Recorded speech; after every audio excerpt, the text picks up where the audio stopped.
Before you judge me, answer this. If your son got married in secret and told you, we only invited special people, would you still pay his rent? Because 7 days after I heard those words, he brought a lawyer into my living room to take my money. And that was the day I stopped being a bank with feelings, and became someone they couldn't control. I'm Renata.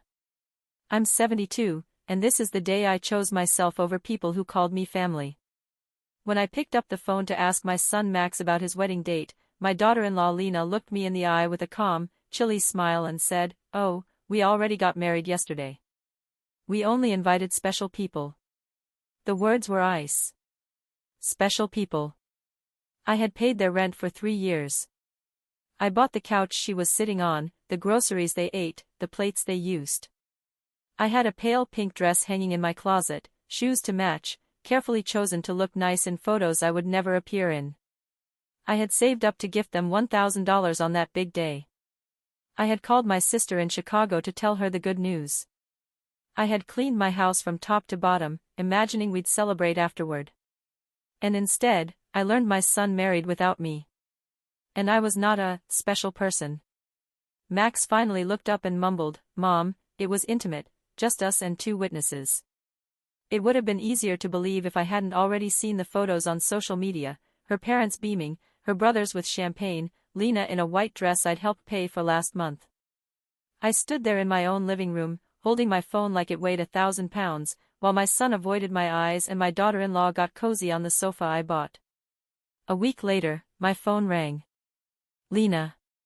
The voice was different now, no longer smug, but trembling.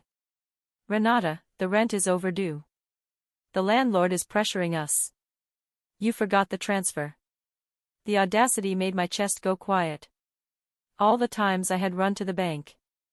All the beans and rice weeks so I could cover them. All the emergencies that somehow sound like shopping lists. "Lena," I said, calm as a closed door. "Didn't I warn you I only help special people?" Silence. Then her voice, small. "We're special to you. You're like a second mom to me." Lies. Sweetly wrapped, always when money was needed. That night, I cried. Not sadness, anger. The kind that burns away fog. I cried for every time I confused love with money. For every time my presence was an inconvenience and my wallet was welcome. I cried for the woman I had become, useful, invisible, and tired. In the morning, I wasn't the same. I made coffee. I didn't check my phone for an apology. I didn't plan their day with my money. I sat at the table where I had counted their bills, and this time I counted my mistakes. Rent, $500 a month for 36 months, $18,000. Food and supplies, about $200 a month for 3 years, $7,200. Gifts, emergencies, medical, furniture, car help, repairs. $33,400. From my retirement. From my husband's savings. From the quiet little life I'd promised myself. And for what? To be excluded from my only son's wedding? The phone rang. Max. Then Lena. I let it ring. 10 minutes later, again. Then a text, "Mom, please answer. We need to talk." I went for a walk instead. I passed the park where little Max used to hug me and say I was the best mom in the world. When did he start treating me like an ATM with feelings? When did I start believing I had to buy a place in my own son's life? At the bank, Mr. Klein waved. He'd processed every transfer for 3 years. He'd watched my account drain for theirs. "Mr. Klein," I said, "cancel the transfers. All of them. And help me protect my accounts." He blinked. "Are you sure, Mrs. Richter? Did something happen?" "Yes." I opened my eyes.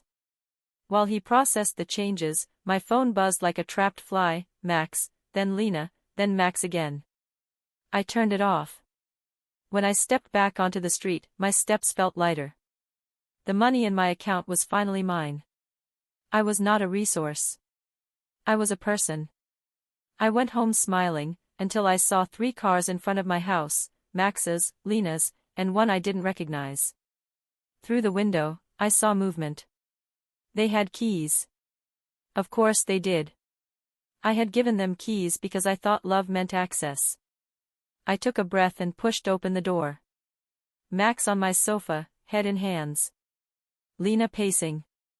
A man in a gray suit at my dining table, rifling through my papers. What's happening here? My voice sounded steadier than I felt. Lena spun, all urgency. Renata, thank God. This is Mr. Fisher, from a family law firm. We're concerned about your situation. My situation? Max lifted his head, all wounded innocence. Mom, the bank said you canceled the transfers and blocked our access. We don't understand why. Mr. Fisher stepped forward with a smooth smile. Mrs. Richter, I'm here to help. Your children are concerned about your mental health. I didn't shake his hand. I walked to the table and gathered my papers. These are my private documents. You don't read them without my permission. Mom, Max said in that condescending voice he'd mastered, you've been acting strangely. Cutting us off financially without warning? Not answering our calls? We think you might need help. Lena reached for my hand, the tender act she wore like perfume when she wanted something. Renata, sweetheart, loneliness can cause confusion at your age. It's normal. Confusion. Ah. So that was the game. I am not confused, I said, steel in my voice. I am clearer than I've been in years. And all three of you are leaving my house. Mr. Fisher laid a folder on my table. A simple power of attorney. Temporary. Max and Lena will manage your finances until you feel better. I threw it into the trash unopened. The only transition happening here is your transition to the front door. Lena's tears appeared on cue. You can't do this to us. We counted on you. We made plans based on your support. Exactly, I said. Plans based on my money. Not my happiness. Not my company. And when I chose to spend my money on my own life, suddenly I became a confused old woman. Mr. Fisher's smile thinned. Mrs. Richter, if your decision-making is impaired, a judge could assign guardianship. There it was. The threat. I looked him right in the eye. Do your research before you threaten a 71-year-old woman who has balanced her own books for 40 years, raised a son alone, and paid your clients' bills for 3. Now get out. They left with wounded dignity, the kind of indignation people feel when no blocks their spoon from the honey jar. At the door, Max turned. You're going to end up alone with no one to take care of you. Max, I said softly, I'm already alone. The difference is now it's by choice. That night, I didn't sleep, too much adrenaline. At dawn, I made a list. If they wanted a war, they'd get one. But I'd fight with documents, locks, and witnesses, not with tears. I went straight to Mr. Weber, the lawyer who had handled my husband's will years ago. He listened, then nodded. What they did, he said, is elder financial abuse. We'll document everything. Change the will. Secure your accounts. And Renata, change your locks. I left with a plan. At the hardware store, Mr. Sommer raised an eyebrow. Another emergency for the kids? No, I smiled. This is for me. Best locks. And I want cameras. While his son Ethan scheduled installation, my phone rang with an unknown number. Lena. Of course. Renata, please don't hang up. We want to make it up to you. A special dinner, just us, at your place, like old times. How much rent do you owe? I asked. Silence. Then, 2 months. But that's not the point. We love you. If I'm so important, I said, why wasn't I important enough to be at your wedding? When was the last time you called me without asking for money? More silence. Lena, I said, you made a choice when you decided I wasn't special enough to invite. Now I'm making mine. I blocked her number. And then I did something I hadn't done in a year, I went to the salon. I sat in a chair and let someone take care of me. Cynthia colored my hair and told me about her day, and I enjoyed a conversation that didn't end with me pulling out my card. "You look beautiful," she said when we finished. "More than that, you look free." At home, an older woman sat on my porch steps with a mug. "I'm Eleanor," she said. "I live next door. I heard raised voices yesterday. Are you okay?" I let her in. I made coffee. I told her everything. She nodded, eyes shining. "I went through this 5 years ago," she said. "Cut them off. The guilt was awful, and then it was over. My daughter learned to stand on her own feet.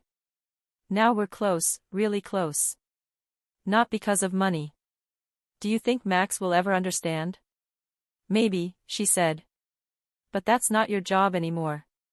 The next morning, Ethan installed the cameras and the new locks. "You'll have peace of mind," he said. "If anyone tries to come in, the police are notified." The irony wasn't lost on me. Locked doors, cameras, alarms, to keep my own son out. I called my sister, Diana. We hadn't really talked in months, our calls had turned into financial updates about Max and Lena. "Renata," she said, "it's about time. You can't buy love. And for what it's worth, at family gatherings, Max never talked about you with affection. It was always, my mom paid for this, my mom bought that. And Lena, she talked about your house in the future tense. When we inherit, Renata, they were planning your money, not a life with you." That hurt. And it helped. Like disinfectant. That afternoon, I went to the cemetery to see my husband. I cleaned his grave, changed the flowers, and talked to him out loud. "Robert," I said, "after you died, I poured everything into Max. I wanted to be both parents. Somewhere along the way, I disappeared. But I'm back now. And you'd be proud." When I returned home, my cameras showed Max's car, Lena's, and 2 strangers. They stood in my driveway, talking, pointing at my house. I stayed in my car and called Mr. Weber. "Stay put," he said. "I've requested a temporary restraining order. I'm calling the police." 2 patrol cars rolled up, blue lights reflecting off my windows. An officer walked me to my door as Max shouted from the street, "Mom, this is ridiculous. You called the police on your own son?" "Family," I said, "doesn't try to sue for guardianship. Family doesn't break into homes. Family doesn't treat their mother like a debit card." Lena yelled, "You owe us. You co-signed our credit. You can't abandon us." Mr. Weber stepped forward. "Any further contact goes through my office. And if you're thinking of collections, I suggest you bring your own money, because Mrs. Richter's is no longer available to fund your threats." They left, angry. I stayed calm. For the first time, I wasn't alone. I had a lawyer. I had a neighbor. I had a spine. Eleanor invited me to dinner that night. I watched a real mother and daughter talk, laugh, and wash dishes together. Nobody asked for money. "I wanted this with Max," I said. "You still might," she told me. "But only if he meets the real you." Days passed. The cameras showed their car creeping by, lingering, circling like vultures. Mr. Weber told me to log each visit. It helps with a permanent restraining order. And then one Friday morning, the doorbell rang. A young woman with a folder, a government badge, and a practiced smile. "Good morning, Mrs. Richter. I'm Mrs. Schmidt from Senior Services. We received a report that you may be at risk. I need to conduct a wellness check." My blood ran cold. They had called the government on me. "May I see your ID?" She handed it over. It was real. I let her in. I also called my lawyer. She tried to make it sound simple. "We've received reports that you cut off communication with your family, made abrupt financial changes, and installed unnecessary security systems. There are also concerns you declined medical and legal help." "That's one way to describe protecting yourself from people who want your money," I said. Mr. Weber arrived within 20 minutes. Calm. Professional. He placed a folder on the table. "Miss Schmidt, what we have is documented elder financial abuse, $33,400 transferred from my client to two able-bodied adults over 3 years. Attempts to obtain power of attorney. Home entry without permission. False reports. Mrs. Schmidt looked from the paperwork to my home, clean, orderly, to me, alert and steady. She asked questions. I answered directly. Finances? Up to date. Independent living? Yes. Medications? Vitamins? Cognitive health? Excellent, with a recent evaluation in progress. She closed her folder. I see no indication you're at risk. I'll be closing this case. When she left, I laughed for the first time in days. Not because it was funny, but because I'd survived the next push.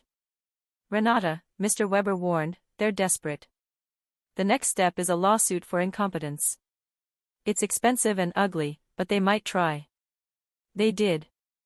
A few weeks later, Mr. Weber walked into my house with a face I didn't like. They filed. They want a guardian assigned to control your finances. They have witnesses, your neighbor across the street, Mr. Davis, your pharmacist, and Lena, of course. My stomach dropped. Mr. Green? My pharmacist? We went to see him together. He looked mortified. Mrs. Richter, your daughter-in-law came in, said she was worried. She had me sign something to help with insurance. I didn't realize it was for court. I said you only buy vitamins and aspirin. She twisted that into, I'm so sorry. He wrote a statement on the spot. Then we knocked on Mr. Davis's door. He looked at me like I was a raccoon in his trash. Yeah, I signed. You've been acting weird. Cameras. Strange people. Yelling in the street. Those strange people, I said, are my friends. The yelling was me telling my son to leave my house. He shrugged. Sounds crazy to me. We left. Some people can't see past their own porch. Mr. Weber set the plan. We get our own psychiatric evaluation and build our case. He sent me to Dr. Moore, a soft-spoken, sharp-eyed woman who gave me memory tests and logic problems for 2 hours. Her verdict? You're not only competent, Mrs. Richter. You're better than average for your age. I cried in my car afterward. Relief, yes, but also grief. I hadn't wanted any of this. I'd wanted family. Eleanor rallied the garden club. Maria. Carmen. Alfreda. Cynthia from the salon. They offered to testify.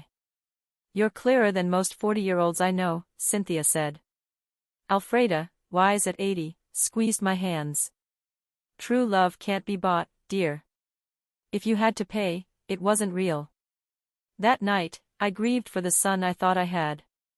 Then I stood up, washed my face, and got ready to win. Court day arrived. I wore my best black suit. In the hallway, Max avoided my eyes. Lena didn't, her gaze was cold and businesslike. It wasn't family. It was a transaction. Their lawyer painted me as a confused old woman manipulated by greedy neighbors and lawyers. He used words like paranoia and isolation and abrupt financial changes. They called their witnesses. Lena cried. She was like a second mother to me. Watching her decline has been devastating. Mr. Weber was surgical. When was the last time you called her without asking for money? She couldn't answer.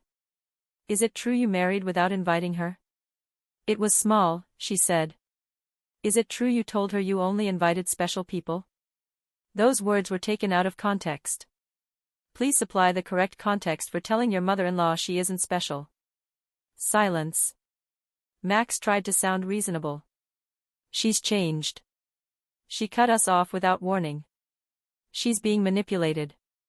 Mr. Richter, Mr. Weber said, how much money did you receive from your mother in 3 years? I don't. $33,400. Does that sound familiar? How many times did you visit her without asking for money? Did you or did you not enter her home without permission and bring a lawyer to get power of attorney? Max stumbled. The courtroom heard what I already knew. Mr. Davis testified from the curb of his own assumptions. Dr. Lehman suggested my refusal to take pointless tests was proof of mental decline. But then our witnesses stood. Mr. Green admitted he'd been misled. Dr. Moore presented her evaluation, clean, clear, above average. Mr. Sommer confirmed the financial changes were normal to him as the banker who processed them. Eleanor and my friends told the judge about my daily life, my routines, my independence, my clarity. Finally, it was my turn. I told the court about the secret wedding. The phone call asking for rent like nothing had happened. The $33,400 that had drained the future my husband left me. The lawyer in my living room. The threat of guardianship. Why did you stop paying? Mr. Weber asked me quietly. Because I finally accepted what I was getting from them wasn't love, I said. It was a transaction. And I decided to stop paying. Do you regret it? I regret waiting so long. Their lawyer tried to trip me, but the truth doesn't tangle. I answered every question. Calm. Straight. The judge retired for 2 hours. It felt like years. When he returned, he looked at me first. After reviewing the evidence, he said, "This court finds that Mrs. Renata Richter is in full possession of her mental faculties. Her financial decisions are rational and lawful. The request for guardianship is denied." Furthermore, the court observes that the plaintiffs appear motivated by financial interest, not genuine concern. I won. But more importantly, I got my life back. That night, the house filled with laughter. Eleanor poured tea. Alfreda toasted. To freedom, she said. To saying no. 3 months later, I sold the house and moved downtown. I donated half my savings to organizations that help protect seniors from this exact kind of abuse. With the rest, I finally started my life. I traveled. I painted. I took classes. I made friends who loved me for my stories, not my card. I never heard from Max and Lena again. I heard through others they moved to a smaller place. Lena got her first real job. Maybe life taught them what my money never could, the value of work, respect, and living within your means. Sometimes, at night, I sit on my balcony and look at the stars.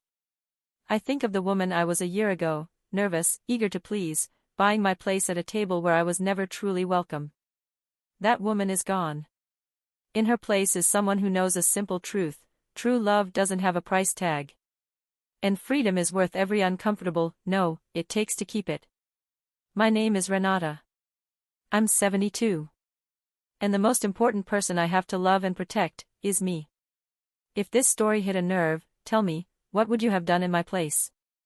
I read every comment. And if you want more true life stories like this, like the video and subscribe, there are so many more to tell.